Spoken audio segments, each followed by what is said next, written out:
ஒரு நாள் ஒரு இளைஞன், ஒரு 21 வயசு இளைஞன் வந்தான்.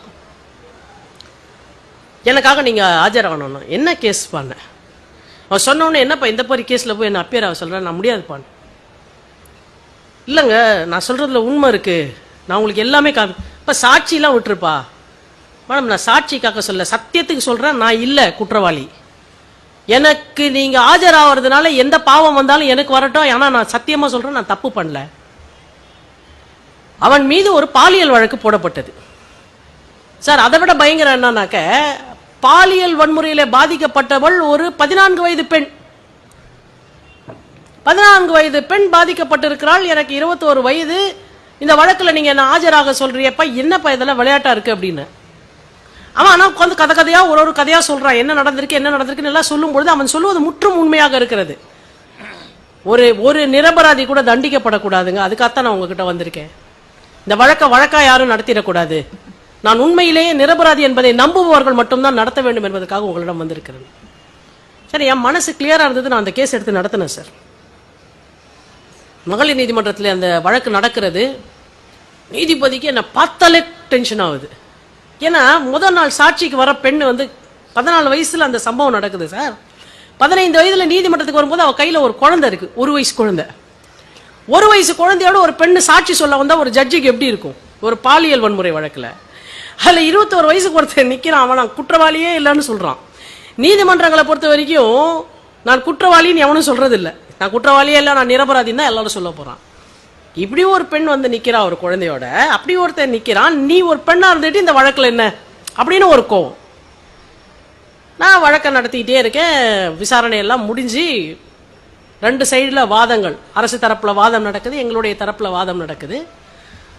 நான் தெளிவா இவன் குற்றவாளி இல்லை என்பதை நிரூபித்து விட்டேன். வேற வழியே கிடையாது. குற்றவாளின்னு எழுதுறதுக்கு ஒரு பாயிண்ட் கூட அதுல தீர்ப்பு எழுதுறதுக்கு இல்ல சார். வேற வழியே இல்லாமல் அந்த நீதிபதி வெறுப்பாயி, எரிச்சல் இருந்தாலும் வேற வழி இல்லாமல் நிரபராதி என்று தீர்ப்பு எழுதுகிறார். ரொம்ப எரிச்சலோட உச்சத்தில் எழுதுறாங்க சார். தீர்ப்பெல்லாம் முடிஞ்சிடுச்சு, விடுதலை ஆயிடுச்சு. வெளியில தீர்ப்பு அன்னைக்கு அந்த பெண் வரா, தனக்கு என்ன தீர்ப்பு கிடைக்க போகுதுன்னு குழந்தையோட வரா. என்னன்னு பார்த்தா, இந்த பையனும் அந்த பெண்ணும் ஒரு தெருவுல, இவங்க ஒரு சாதாரண வீட்டில் இருக்கவங்க, அவங்க அந்த பக்கத்துல ஒரு குடிசையில இருக்கவங்க. இந்த பெண்ணுக்கும் இந்த பையனுடைய சகோதரிக்கும் கொஞ்சம் நட்பு உண்டு. இவங்க வீட்டுக்கு டிவி பார்க்க வர பெண்ணு. இந்த வழக்கை எப்படி அவங்க இந்த பையன் மேல போடுறாங்கன்னா, இவங்க வீட்டுக்கு டிவி பார்க்க போகும்போது எனக்கு இவன் மேல பழக்கம், அதனால இந்த மாதிரி போயிட்டு இருந்தேன். ஒரு நாள் இப்படி ஒரு சம்பவத்துல என்ன இப்படி வன்முறையாக இப்படி செய்துட்டா. இதான் வழக்கு. ஆனா அவள் சொன்னது முற்றும் பொய்யானதுன்றதுக்கான எல்லா விஷயங்களையும் நான் நீதிமன்றத்தில் வைத்தேன் சார். தீர்ப்பு முடிஞ்சிருச்சு. அந்த பொண்ணு வந்துட்டா, உனக்கு விடுதலைப்பா அப்படின்றாங்க. அந்த பொண்ணு ஒண்ணுமே சொல்லலை, குழந்தையோட கையில வரா. நானும் வரேன் வெளில, அந்த பையனும் வரான். மேடம் ஒரே ஒரு நிமிஷம் இருங்கன்னு சொல்லிட்டு அந்த பிள்ளைய கூப்பிட்டான் சார்.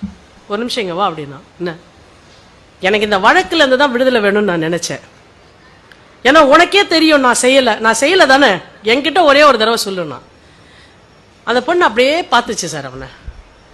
நான் கேட்டேன், அம்மா நிஜமாவே அவன் செய்யலையாம்மா, நீ ஒரு வார்த்தை சொல்லு, கேஸ் முடிஞ்சு போச்சு, இப்ப சொல்றதுல உனக்கு ஒரு பிரச்சனையும் இல்லை, ஒரே ஒரு தடவை நீ உண்மை பேசு அப்படின்னு அந்த பெண்கிட்ட. இல்ல நீ செய்யல அப்படின்னு அந்த பொண்ணு கீழே தலையை குனிஞ்சிட்டு சொல்லுச்சு. இது போதும் எனக்கு, எனக்கு தீர்ப்பு முக்கியம் இல்ல, நீ சொன்ன பத்தியா நான் செய்யலன்றது அதுதான் எனக்கு முக்கியம். ஆனா இப்ப சொல்றேன், என் மேல நீ பொய்யா இந்த வழக்க கொடுத்த, ஏன் கொடுத்தன்னு நான் பல நாள் இந்த கேஸ் நடக்கும் போது யோசிச்சேன். கேஸ் நடக்கிற ஒவ்வொரு வாட்டியும் நீ இந்த பாப்பாவோட வருவ, தப்பு பண்ணவன் எங்கேயோ ஓடிட்டான். ஆனா என்னைக்காவது இந்த குழந்தைக்கு ஒருத்தர் நல்ல அப்பனா இருப்பான்னு நான் தான் இருப்பேன்னு என் மேல நீ நம்பிக்கை வச்சல, அதனாலதானம்மா நீ என் மேல கேஸ் கொடுத்த.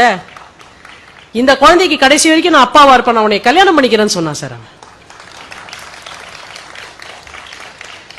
நீதி அவனுக்கு விடுதலை கொடுத்தது. ஆனால் அறம் என்னை நம்பக்கூடிய ஒரு பெண்ணுக்கு வாழ்க்கையை கொடுக்க வேண்டும் என்ற நல்ல சிந்தனை அந்த மனிதனுடைய மனதிலே தோற்றுவித்தது.